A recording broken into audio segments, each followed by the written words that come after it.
Hi guys, ಎಲ್ರಿಗೂ ನಮಸ್ಕಾರ. ನಾನು ನಿಮ್ಮ ಪ್ರೀತಿಯ ಪೂಜಾ ನಂದೀಶ್.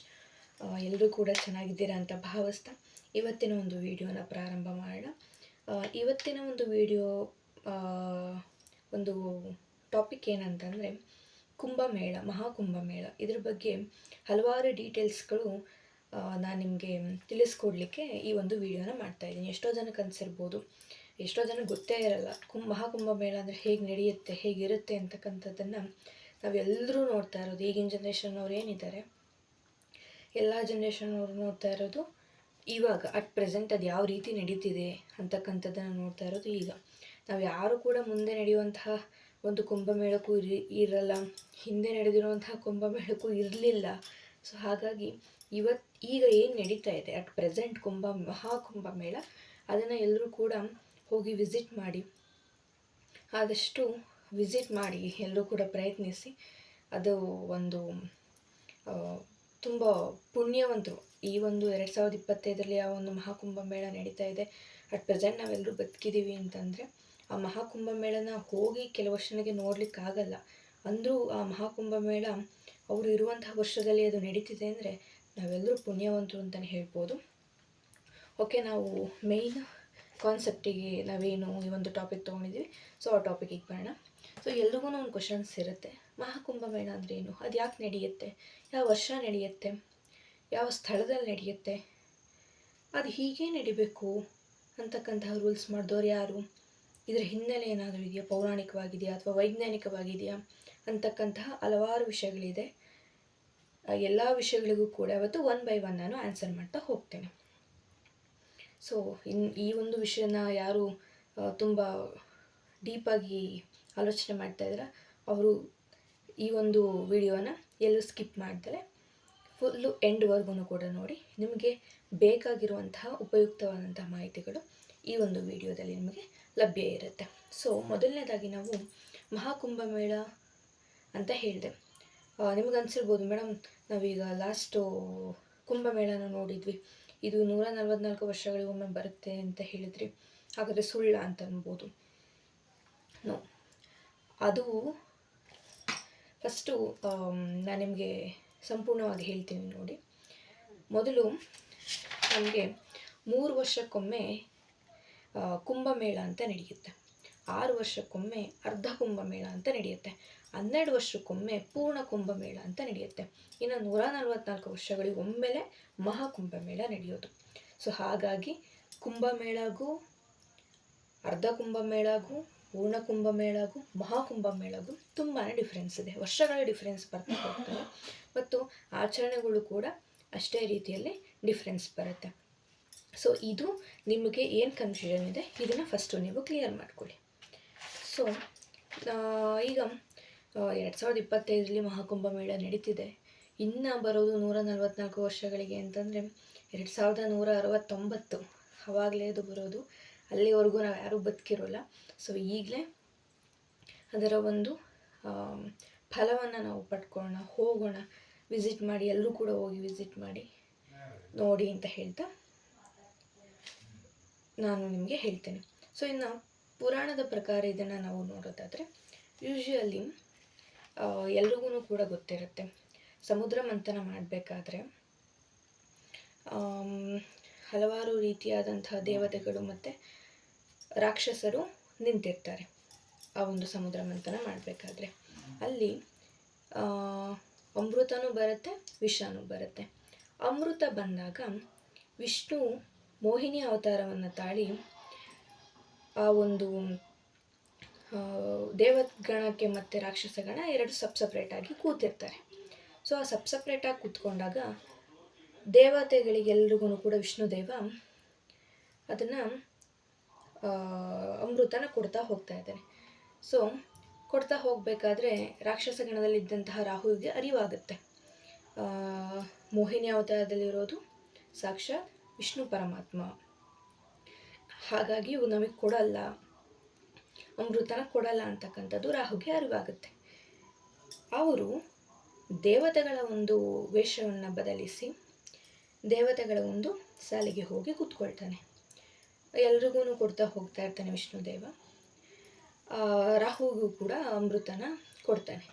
ಆ ಅಮೃತನ ಕುಡಿಬೇಕಾದ್ರೆ ಗಂಟಲಿಗೆ ಹೋಗಿರುತ್ತೆ ಅಮೃತ. ಸೊ ಪಕ್ಕದಲ್ಲಿ ಸೂರ್ಯ ಮತ್ತು ಚಂದ್ರ ಇಬ್ಬರು ಇರ್ತಾರೆ. ಅವ್ರು ನೋಡ್ತಾರೆ, ಅವನು ಬಂದಾಗ ಇವ್ರು ನೋಡಿರ್ತಾರೆ. ಅವ್ರು ನೋಡ್ಬಿಟ್ಟು ವಿಷ್ಣುದೇವನಿಗೆ ತಿಳಿಸ್ತಾನೆ, ನೀವು ಕೊಡ್ತಾ ಇರೋದು ಅಮೃತ ರಾಹುವಿಗೆ, ಇವನು ರಾಕ್ಷಸ ಒಂದು ಕುಲದವನು ಅಂತ ಹೇಳ್ತಾರೆ.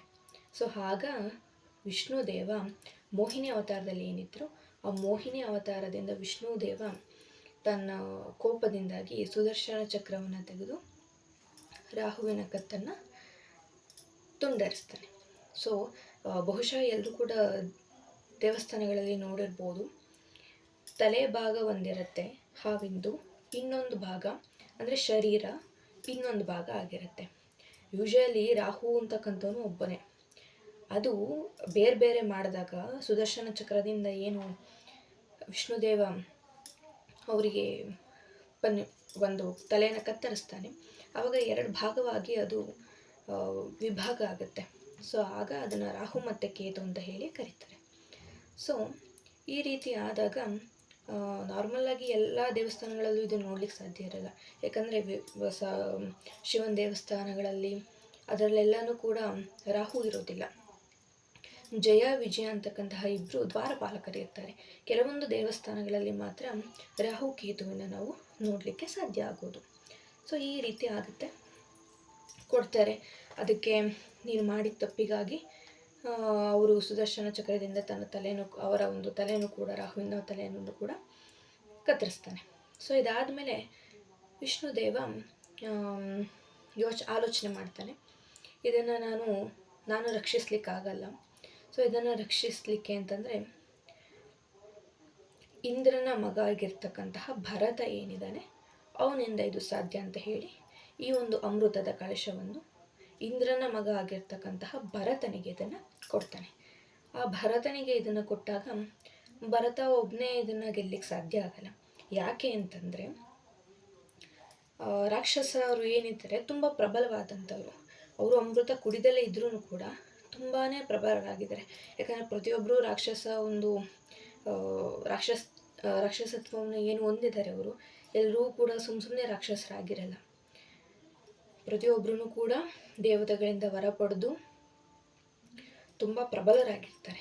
ಹಾಗಾಗಿ ಭರತನಿಗೆ ರಕ್ಷಿಸಲಿಕ್ಕೆ ನಾವು ಯಾರನ್ನ ಅವರಿಗೆ ಕೊಡೋಣ ಅಂತಂದಾಗ ಬರುತ್ತೆ ಸೂರ್ಯ, ಚಂದ್ರ, ಗುರು ಮತ್ತು ಶನಿ, ಇಷ್ಟು 4 ಜನನ್ನು ಕೂಡ ವಿಷ್ಣುದೇವ ಜಯಂತನಿಗೆ ಕೊಡ್ತಾರೆ. ಸೊ ಅವರಷ್ಟೂ ಜನನು ಕೂಡ ಭೂಲೋಕದಲ್ಲಿ ಅಮೃತದ ಒಂದು ಕಳಶವನ್ನು ತೆಗೆದುಕೊಂಡು ಚಲಿಸ್ತಾ ಇರ್ತಾರೆ. ವಿಶ್ರಾಂತಿ ಬಯಸಿ ಕೂತ್ಕೊಂಡಾಗ ಪುರಾಣದ ಪ್ರಕಾರ ಇದನ್ನು ಒಂದು ಯಾವ ರೀತಿ ಉಲ್ಲೇಖ ಮಾಡಿದ್ದಾರೆ ಅಂದರೆ, ಅಮೃತದ ಕಳಶವನ್ನು ಇಟ್ಟಂತಹ ಸ್ಥಳಗಳಲ್ಲಿ 4 ಸ್ಥಳಗಳಲ್ಲಿ ಅದನ್ನು ಇಟ್ಟರಂತೆ. ಸೊ 4 ಸ್ಥಳಗಳಲ್ಲಿ ಇವತ್ತು ಮಹಾಕುಂಭಮೇಳ ನಡೀತಾ ಇದೆ ಅಂತ ಒಂದು ವಾಡಿಕೆ ಇದೆ. ಸೊ ಈ ಒಂದು ಮಹಾಕುಂಭಮೇಳ ನಡೀತಾ ಇರೋದಕ್ಕೆ ಒಂದು ಪೌರಾಣಿಕವಾಗಿ ನಾವು ಹೇಳಬೇಕು ಅಂತಂದರೆ ಈ ಒಂದು ಟಾಪಿಕ್ ಇದೆ. ಸೊ ಇನ್ನೊಂದು ವೈಜ್ಞಾನಿಕವಾಗೂ ಕೂಡ ಇದಕ್ಕೆ ಒಂದು ಕಾರಣ ಇದೆ. ಸೊ ಈ ರೀತಿ ಆಗುತ್ತೆ. ಸೊ ಅಮೃತದ ಕಳಶವನ್ನು ತೆಗೆದು ಭೂಮಿ ಮೇಲೆ ಸಾಗುವಾಗ 4 ಸ್ಥಳಗಳಲ್ಲಿ ಏನಿಟ್ಟು ಆ 4 ಸ್ಥಳಗಳು ಅಂತ ಹೇಳ್ತಾರೆ. 4 ಸ್ಥಳಗಳು ಯಾವುದ್ಯಾವುದು? ಗಂಗಾ ನದಿ, ಯಮುನಾ ನದಿ, ಸರಸ್ವತಿ ನದಿ, ಹಾಗೆ ಗೋದಾವರಿ ನದಿ. ಸೊ ಈಗ ಪ್ರೆಸೆಂಟ್ ಗಂಗಾ ನದಿ ಅದು ಪ್ರಯಾಗ್ರಾಜ್ನಲ್ಲಿದೆ. ಈಗ ಒಂದು ಕುಂಭಮೇಳ ಏನು ನಡೀತಾ ಇದೆ ಅದು ಕೂಡ ಪ್ರಯಾಗ್ರಾಜ್ನಲ್ಲಿ ನಡೀತಿದೆ. ಇನ್ನು ಯಮುನಾ ನದಿ ಹರಿದ್ವಾರದಲ್ಲಿದೆ, ಸರಸ್ವತಿ ನದಿ ನಾಸಿಕ್ನಲ್ಲಿದೆ, ಹಾಗೆ ಗೋದಾವರಿ ನದಿ ಉಜ್ಜಯಿನಿಯಲ್ಲಿದೆ. ಸೊ ಇಷ್ಟು ಸ್ಥಳಗಳಲ್ಲೂ ಕೂಡ ಈ ಒಂದು ಮಹಾಕುಂಭಮೇಳ ನಡೀತಾ ಇದೆ ಕೂಡ. ಸೊ ಇದು ನಡೆಯುತ್ತೆ. ಇನ್ನು ನೆಕ್ಸ್ಟು